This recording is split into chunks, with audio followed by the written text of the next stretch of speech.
हरे कृष्णा, राधे राधे सभी भक्तों को आप सभी का एक बार फिर से स्वागत है हमारे YouTube चैनल केशु शॉर्ट्स में। प्यारे भक्तों, आज की कहानी में हम आपके लिए लेकर आए हैं श्री बाके बिहारी जी और उनकी एक बहुत ही प्यारे भक्त मणि की कहानी। कहानी बहुत ही सुंदर है, इसको पूरा सुने, बीच में अधूरा न छोड़े। जानिए कि बाके बिहारी जी ने अपनी भक्त मणि पर कैसे कृपा की। तो चलिए शुरू करते हैं मन में बाके बिहारी जी का ध्यान करते हुए आज की कहानी। लगभग 125 वर्ष पहले की बात है। तब वृंदावन एक छोटा सा नगर था। नगर के बीचों बीच एक चौड़ा मार्ग था जो रेल लाइन को काटता हुआ मथुरा जाने वाले मार्ग से जुड़ा हुआ था।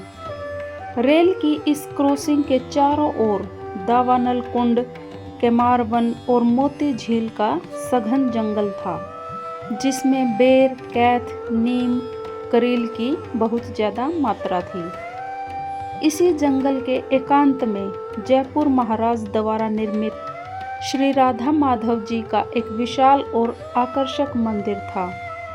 कहते हैं इस मंदिर के निर्माण में काम आने वाले पत्थर की ढुलाई के लिए मथुरा वृंदावन रेल लाइन बिछाई गई थी। जंगल की सघनता के कारण साधारण लोग तो दिन में भी इधर नहीं आते थे, किंतु कुछ साधु संतों ने दावानल कुंड के पास अपनी कुटिया बना रखी थी। वृंदावन के घरों से मधुकरी लाकर अपनी क्षुधा शांत करते और दिन रात भजन करते। यही इन संतों की दिनचर्या थी।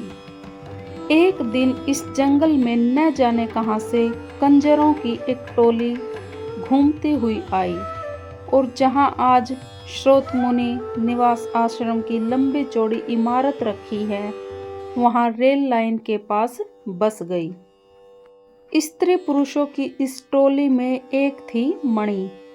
छोटा कद, सांवला रंग, सामान्य से नैन नक्श, उलझे हुए बाल जिनमें न जाने कब का बंधा हुआ फीता था, नाक, कान, गले में चांदी के आभूषण और मैले फटे हुए कपड़े जिनमें से झांकता हुआ शरीर ऐसा थी कि मणि। उम्र होगी कोई 50 वर्ष। मणि एक बार बिहारी जी महाराज के दर्शन करने मंदिर गई। दर्शन किए तो वह अपने सुध बुध जैसे खो ही बैठी। श्री बिहारी जी महाराज के प्रकाशमान नयनों ने उसे विमोहित कर लिया था। बाद में मणि अपनी बस्ती की ओर लौटी, किंतु अपना आपा श्री बिहारी जी महाराज को सौंपकर। सोते जागते, उठते बैठते, काम काज करते उसके होठों पर थिरकती रहती थी एक ही लाइन, मेरी सुन लो अरज श्री बिहारी जी। यही उसका भजन था, यही उसकी पूजा। दिन बीतते गए। मणि के हृदय में श्री बिहारी जी महाराज की भक्ति धीरे धीरे दृढ़ होती गई। लोक वार्ताओं में उसका मन नहीं लगता था। मणि का पति कई दिनों से अस्वस्थ चल रहा था। मणि उसकी सेवा और में दिन रात लगी रहती थी।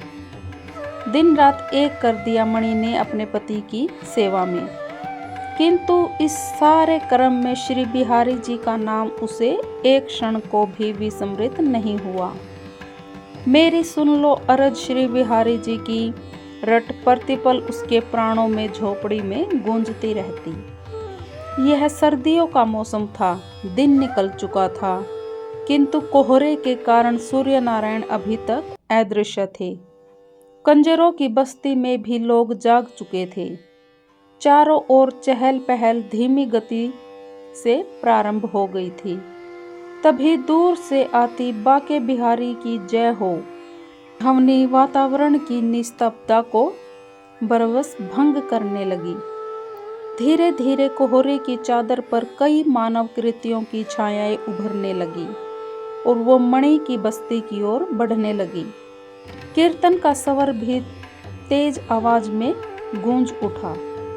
मणि ने भी सुना और दोहराया, बाके बिहारी जी की जय हो। यह दावानल कुंड के समीपस्थ वन में निवास करने वाले साधुओं की टोली थी, जो स्नान आदि नित्य कर्म से मुक्त होकर अपने प्राणाराध्य श्री बिहारी जी की महाराज के दर्शन के लिए जा रही थी। मणि इन्हें प्रतिदिन इसी प्रकार आते जाते देखती थी। वह पति की अस्वस्थता के कारण कई दिनों से बिहारी जी महाराज के दर्शनों को नहीं जा सकी।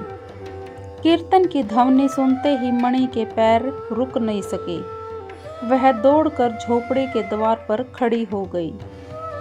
साधुओं का दल जिस प्रकार कोहरे को भेद कर प्रकट हुआ, ठीक वैसे ही मणि की झोपड़ी के सामने से गुजरता हुआ कोहरे में विलीन हो गया।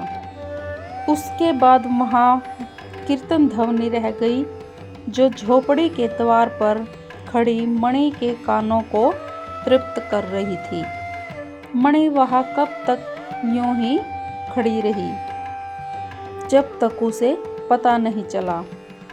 मणि को देह का होश तब हुआ जब बाके बिहारी जी की जय हो कीर्तन ध्वनि उसके कानों में पुनः टकराई और साधुओं का दल दर्शन करके लौटता हुआ उसकी झोपड़ी के सामने से गुजरा।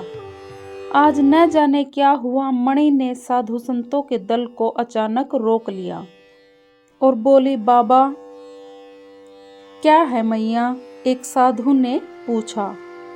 कहाँ से आ रहे हैं आप? उनसे मणि ने पूछा। साधु ने कहा, मैया श्री बिहारी जी की श्रृंगार आरती करके आ रहे हैं। अच्छा, जरा बताओ तो आज बिहारी जी ने किस रंग की पोशाक धारण की है? कैसा श्रृंगार हुआ है उनका? मणि ने उत्सुकतावश पूछा। साधु सोच में पड़ गए। दर्शन तो हमने किए थे, किंतु श्रृंगार कैसा था ये तो याद ही नहीं आ रहा। सभी ने एक दूसरे की ओर देखा, इस आशा से कि मणि के प्रश्न का समाधान शायद किसी के पास हो, किंतु सभी के माथे पर सलवटें उभरी और धीरे धीरे मिट गई। किंतु मणि के प्रश्न का उत्तर किसी के पास नहीं था। साधु ने कहा, मैया हम दर्शन करके तो जरूर आ रहे हैं, किंतु हमें पोशाक का रंग, श्रृंगार का ढंग याद ही नहीं आ रहा। मणि हंसकर बोली, बाबा आप लोग दर्शन करके आ रहे हैं या मंदिर में घूमकर? अरे आज बिहारी जी ने पीले रंग की पोशाक धारण कर रखी है, उसमें लाल रंग की किनारी पर सिल्मा सितारे का काम किया हुआ है, माथे पर पीली पगड़ी बंधी है, गले में चंद्रसेनी हार है। जाओ दर्शन दोबारा करके आओ, तब बताना कि जो मैंने कहा है वह ठीक है या नहीं। साधु आश्चर्यचकित थे। सबने आपस में बातचीत की और एक बार फिर श्री बिहारी जी के दर्शन करने का निर्णय किया। सभी साधु जिस दिशा से आए उसी ओर लौट पड़े। मणि ने पुकार कर कहा, और हाँ, गोसाई जी से कहना कि आज मेरे लाडले को उत्थापन में लड्डू भोग क्यों नहीं लगाए। उन्हें लड्डू, मोतीचूर के लड्डू बहुत पसंद हैं। साधुओं ने जाते जाते मणि के ये शब्द भी ग्रह बांध लिए। मंदिर पहुंचकर उनके आश्चर्य का ठिकाना न रहा। श्री बिहारी जी महाराज की ठीक वैसी ही पोशाक थी और वैसा ही श्रृंगार जैसा मणि ने बताया। उनका हृदय मणि पर बिहारी जी महाराज की अलौकिक कृपा का अनुभव करके आनंदित हो उठा। उत्सुकतावश उनके पांव जगमोहन की ओर बढ़े। वे गर्भगृह के द्वार के निकट पहुंचे। गोसाई जी पर्दा बंद करके दर्शनार्थियों को तुलसी प्रसाद दे रहे थे कि एक साधु ने उन्हें जय बिहारी जी की कहकर अभिवादन किया और बोला, महाराज क्या आपने आज उत्थापन में श्री बिहारी जी महाराज को मोतीचूर के लड्डू का भोग लगाया था? हाँ हाँ लगाया था, लेकिन तुम क्यों पूछ रहे हो? गोसाई जी ने पूछा। महाराज यदि आप एक बार अंदर देखने के बाद मुझे निश्चित तौर पर बताएं कि आज लड्डुओं का भोग लगा या नहीं, तो आपकी बड़ी कृपा होगी, साधु ने आग्रह किया। गोसाई जी कहने लगे, आप कहते हो तो देखकर बता देते हैं। वैसे हमने भोग तो प्रातःकाल ही लगा दिया। कहते हुए गोसाई जी निज मंदिर में चले गए।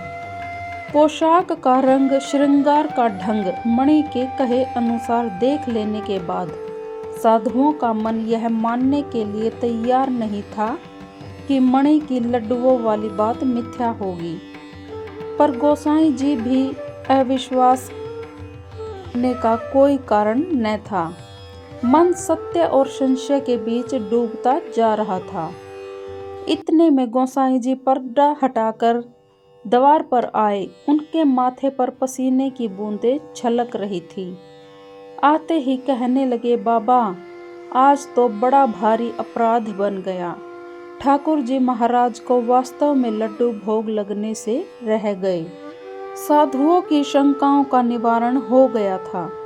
वे लौटकर मणि के द्वार पहुँचे और उसके भाग्य की सराहना करने लगे और अपनी कुटिया को वापस पहुँचे।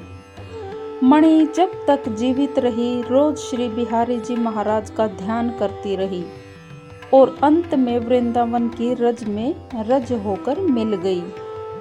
सच, वह केवल नाम की मणि नहीं थी, अपितु प्रभु कृपा के प्रभाव से भक्त मोतियों के मुकुटमणि भी बन चुकी थी।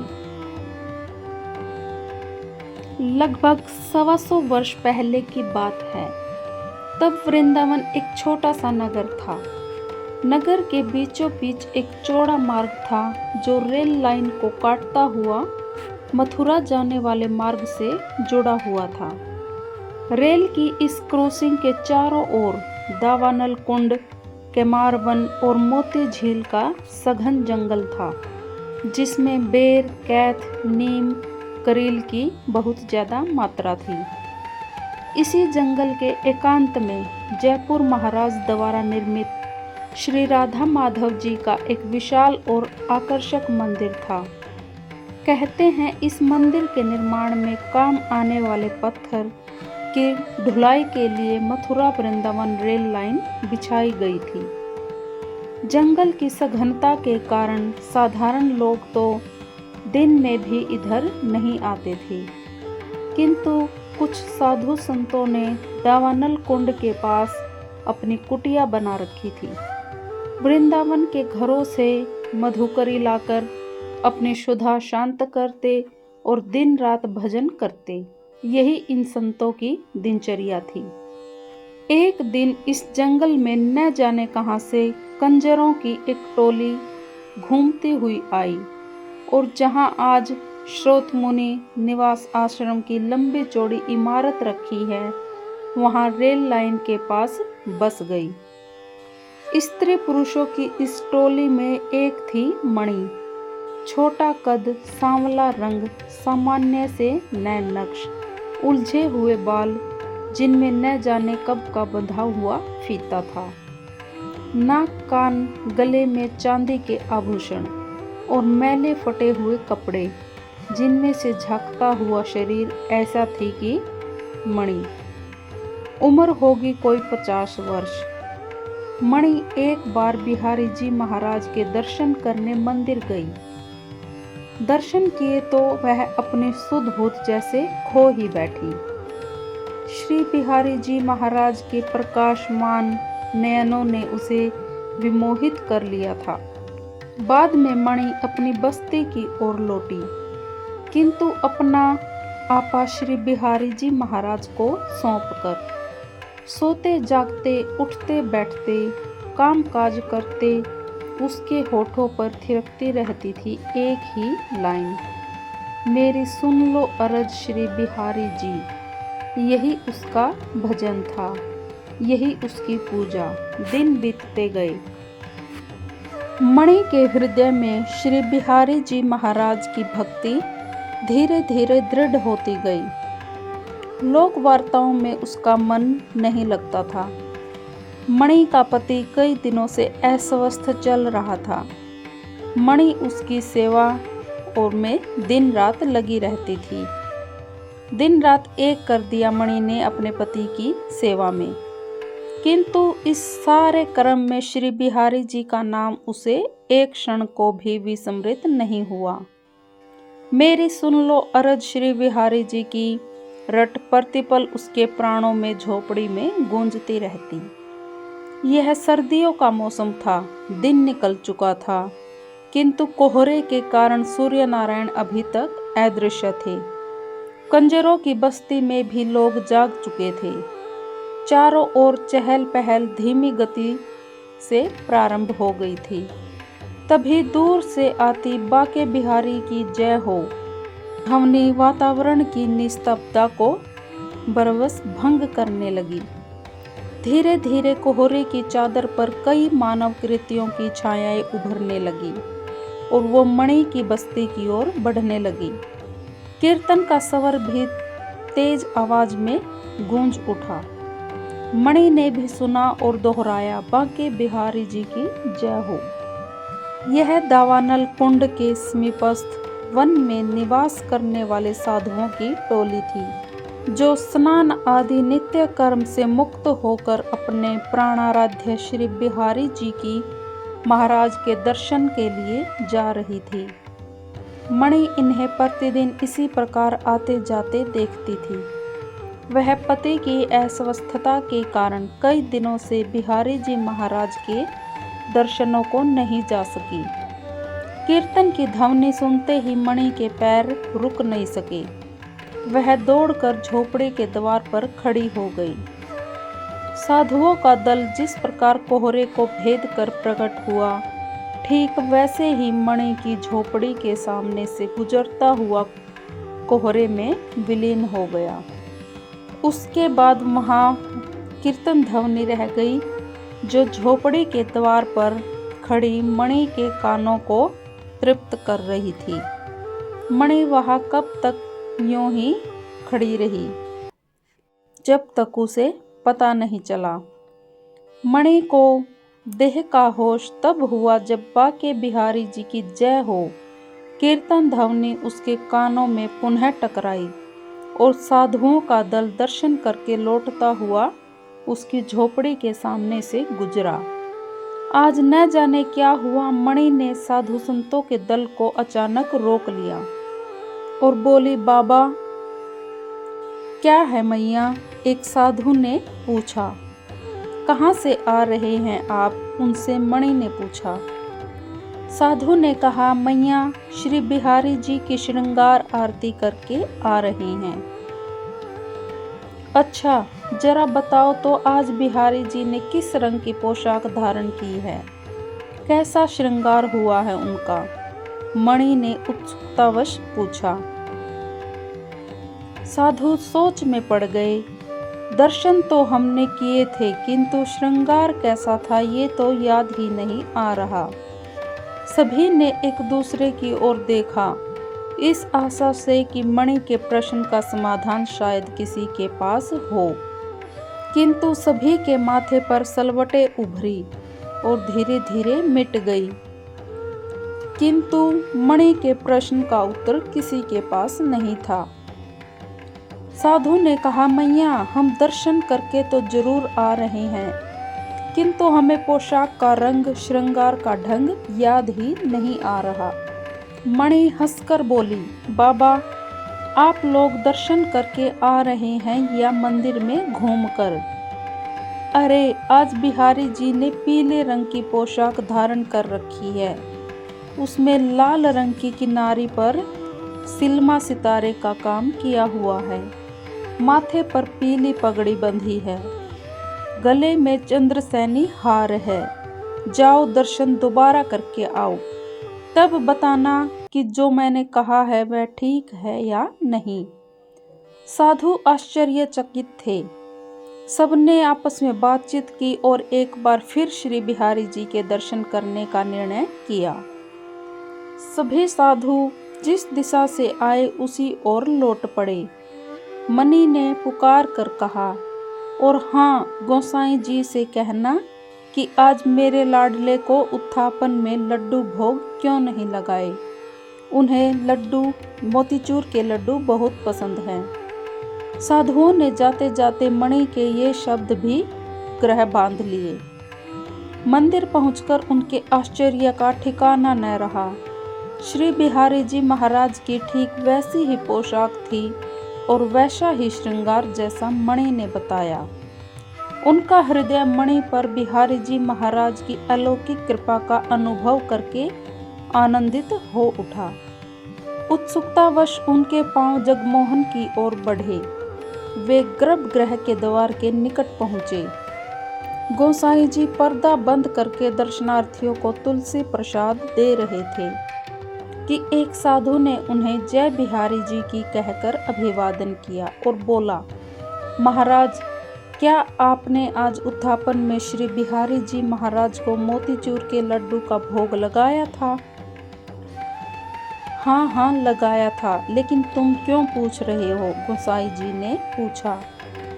महाराज, यदि आप एक बार अंदर देखने के बाद मुझे निश्चित तौर पर बताएं कि आज लड्डुओं का भोग लगा या नहीं, तो आपकी बड़ी कृपा होगी, साधु ने आग्रह किया। गोसाई जी कहने लगे, आप कहते हो तो देखकर बता देते हैं। वैसे हमने भोग तो प्रातःकाल ही लगा दिया। कहते हुए गोसाई जी निज मंदिर में चले गए। पोशाक का रंग, श्रृंगार का ढंग मणि के कहे अनुसार देख लेने के बाद साधुओं का मन यह मानने के लिए तैयार नहीं था कि मणि की लड्डुओं वाली बात मिथ्या होगी, पर गोसाई जी भी अविश्वास करने का कोई कारण न था। मन सत्य और संशय के बीच डूबता जा रहा था। इतने में गोसाई जी पर्दा हटाकर द्वार पर आए। उनके माथे पर पसीने की बूंदें छलक रही थी। आते ही कहने लगे, बाबा, आज तो बड़ा भारी अपराध बन गया। ठाकुर जी महाराज को वास्तव में लड्डू भोग लगने से रह गए। साधुओं की शंकाओं का निवारण हो गया था। वे लौटकर मणि के द्वार पहुँचे और उसके भाग्य की सराहना करने लगे और अपनी कुटिया को वापस पहुँचे। मणि जब तक जीवित रही रोज श्री बिहारी जी महाराज का ध्यान करती रही और अंत में वृंदावन की रज में रज होकर मिल गई। सच, वह केवल नाम की मणि नहीं थी, अपितु प्रभु कृपा के प्रभाव से भक्त मोतियों के मुकुट मणि भी बन चुकी थी।